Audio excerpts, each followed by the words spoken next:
एक शहर में एक छोटा सा परिवार रहता था। शालू स्कूल जाने लायक हो गई थी। एक दिन दोनों इसी बारे में घर पर बात करते हैं। अब हमें शालू को स्कूल में डाल देना चाहिए। वैसे तो वो पड़ोस वाली शीला दीदी है ना, वो बता रही थी यहाँ से थोड़ी दूर पर छोटे बच्चों का स्कूल खुला है। अच्छा, ऐसी बात है तो हम कल चल कर दिखाते हैं। अगर सब सही हुआ तो हम शालू को उसी स्कूल में डाल देंगे।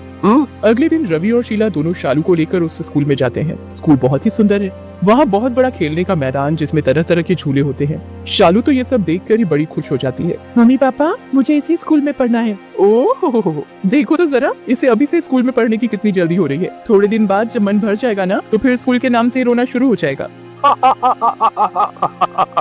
ये तो सही बात है। चलो खैर अभी अंदर चलो, मैडम से बात करनी है। दोनों अंदर जाकर प्रिंसिपल से बात करते हैं। रवि और सीमा को स्कूल बहुत ही पसंद आता है, तो वो उसी दिन शालू का उस स्कूल में एडमिशन करवा देते हैं। अगले दिन से शालू स्कूल जाना शुरू कर देती है। उसका पहला दिन होता है तो वो बड़ी ही खुश होती है। सीमा उसे स्कूल छोड़ने जाती है। स्कूल पहुंचते ही स्कूल के गेट पर एक टीचर खड़ी होती है। हेलो, मेरा नाम अनामिका है। मैं शालू की टीचर हूँ। आप स्कूल के अंदर नहीं आ सकते, बस बच्चा ही स्कूल में एंट्री कर सकता है। तो आप शालू को छोड़ जाइए, मैं इसे क्लास में ले जाऊंगी। अच्छा, ऐसी बात है, तो आप इसे ले जाइए। बाय मम्मी, छुट्टी में मुझे लेने आना। हाँ मेरी प्यारी बच्ची, अच्छे से पढ़ाई करना। टीचर शालू को पीछे के रास्ते से होती हुई एक सुनसान जगह ले जाने लगती है।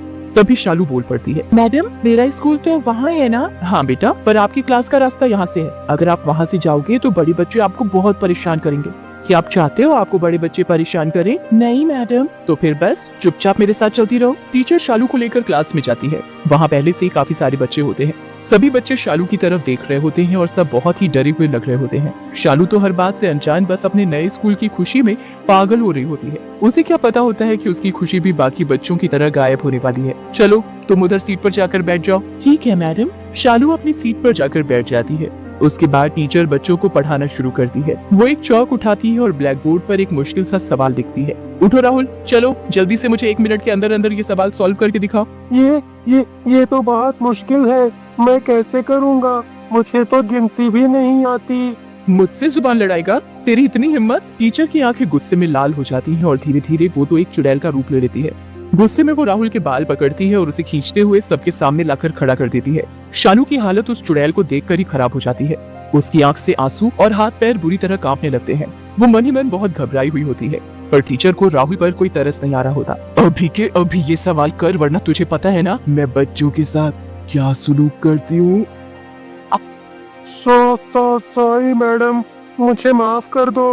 मैं कल पढ़ कर आऊंगा। आप मुझे सजा मत देना। अरे मेरा प्यारा बच्चा, मैं तुझे कैसे माफ कर सकती हूँ? सजा तो तुझे जरूर मिलेगी, और वो भी पिछली वाली से ज्यादा खतरनाक।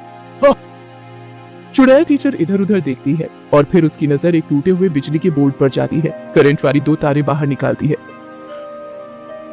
अब कितना मजा आएगा जब मैं तुझे करंट लगाऊंगी और तू मेंढक की तरह नाचेगा। सारे बच्चे ताली बजाना, ठीक है?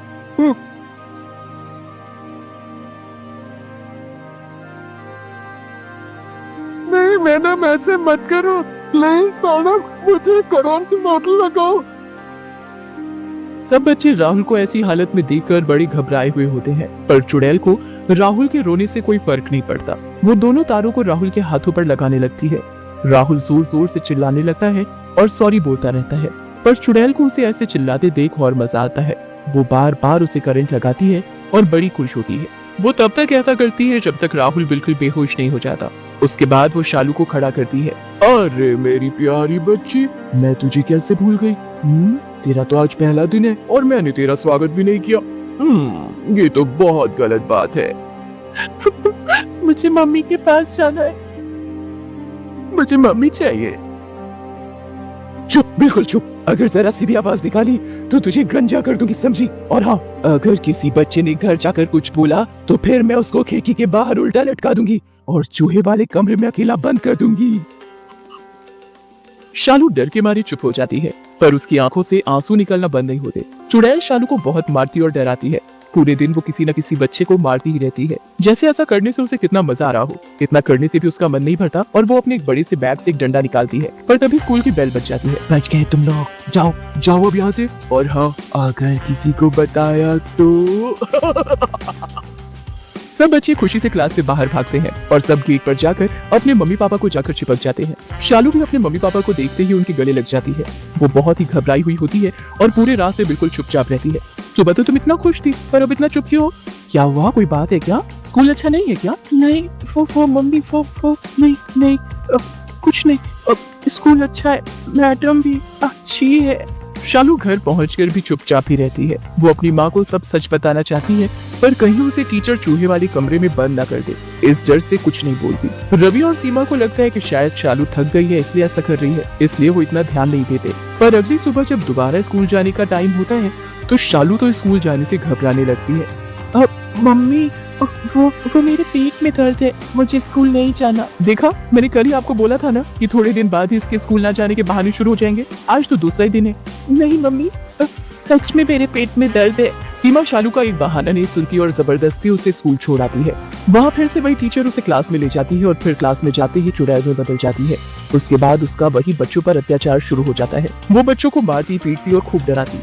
बच्चे कभी भी डर की वजह से घर पर नहीं बता पाते थे और ना शालू कभी बता पाती थी। ऐसे ही बहुत दिन निकल जाते हैं और अब सीमा और रवि को शक होने लगता है कि आखिर ऐसी क्या बात है कि उनकी बेटी इतना चुप और डरी हुई क्यों रहे। आई होप कि दोस्तों आपको यह कहानी पसंद आ रही है, तो आप इस कहानी में लास्ट तक बने रहिए। मैडम, मेरी बेटी शालू को प्लीज भेज दीजिए। वो दरअसल हमें अचानक कहीं जाना पड़ता है, इसलिए मैं जल्दी आ गई। कौन शालू मैडम? मेरी बेटी शालू। पिछले महीने ही मैंने इस स्कूल में उसका एडमिशन करवाया है। वो नर्सरी में पढ़ती है। मैं अभी पूछ कर बताती हूँ मैडम। वैसे मुझे हर बच्चे की जानकारी रहती है और मैं किसी शालू को नहीं जानती।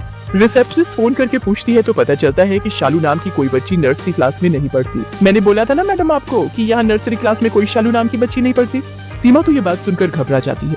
वो स्कूल में शोर मचा देती है। उसके बाद प्रिंसिपल वहाँ आ जाती है और सीमा से पूछती है कि वो शोर क्यों मचा रही है। स्कूल वाले बोल रहे हैं कि मेरी बेटी यहाँ नहीं पढ़ती, जबकि मैं रोज उसे स्कूल छोड़कर जा रही हूँ और छुट्टी में मुझे वो वही गेट पर मिलती है। आपको तो याद होगा ना मैडम, मैं और मेरे हस्बैंड दोनों आए थे एडमिशन करवाने।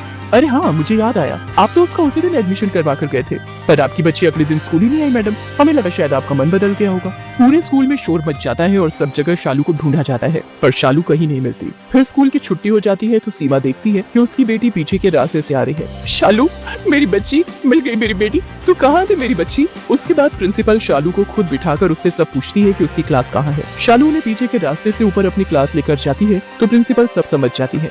मैं सब समझ गई हूँ कि आपकी बेटी के साथ क्या हुआ है। दरअसल यहाँ पहले एक क्लास होती थी और उसमें अनामिका नाम की मैडम बच्चों को पढ़ाती थी। वो बच्चों को बहुत बुरी तरीके से मारती थी और जब एक बच्चे के पेरेंट्स ने उसकी कंप्लेंट की तो हमने उसे स्कूल से निकाल दिया। उसने स्कूल में बहुत हंगामा किया और निकलने से मना कर दिया। जब हमने उसकी एक नहीं सुनी तो एक दिन उसने आखिरी दिन में अपनी क्लास के सारे बच्चों को जहर देकर मार डाला और खुद भी फांसी लगाकर आत्महत्या कर ली। उसके बाद वो क्लास हमने हमेशा के लिए बंद कर दी थी। पर शालू तो अपने साथ पढ़ने वाले बच्चों के बारे में हमें बताती थी। तो वो बच्चे कौन है? वो वही बच्चे हैं जो सब मर चुके हैं। सीमा के पैरों तले जमीन ही खिसक जाती है। अगले दिन प्रिंसिपल शांति पाठ करवाकर उस चुड़ैल को वहीं बंद कर देती है। उसके बाद जब शालू स्कूल जाती है तो कभी नहीं डरती। हाय फ्रेंड्स, अगर आप हमें ऐसे ही देखना चाहते हैं तो इस वीडियो को लाइक करके जरूर शेयर करें और हाँ, इस चैनल को भी सब्सक्राइब करना ना भूलें।